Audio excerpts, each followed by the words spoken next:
இப்பொழுது ஒரு செய்தி வந்திருக்கிறது. திராவிட முன்னேற்ற கூட்டணியுடைய நலன் கருதியும் தமிழகத்தினுடைய கூட்டணி நலன் கருதியும் திமுகவோடு தான் இணைந்து பயணிப்பதாக முடிவு செய்திருப்பதாக விடுதலை சிறுத்தைகள் கட்சியினுடைய தலைவர் தொல் திருமாவளவன் சற்று முன் பேட்டி கொடுத்த தகவல்கள் வருகின்றன.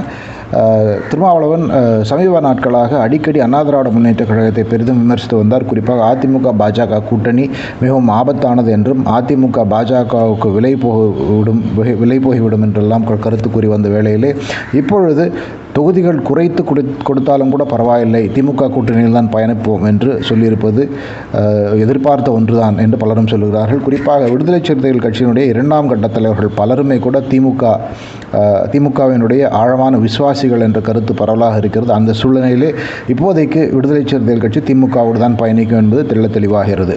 திமுக கூட்டணி வலுவாக இருப்பது இது மூலம் தெரிவது என்று பலரும் கருதுகிறார்கள். திமுக, காங்கிரஸ், விடுதலை சிறுத்தைகள் கட்சி, மறுமலர்ச்சி திராவிட முன்னேற்ற கழகம், கம்யூனிஸ்ட் இந்த கூட்டணி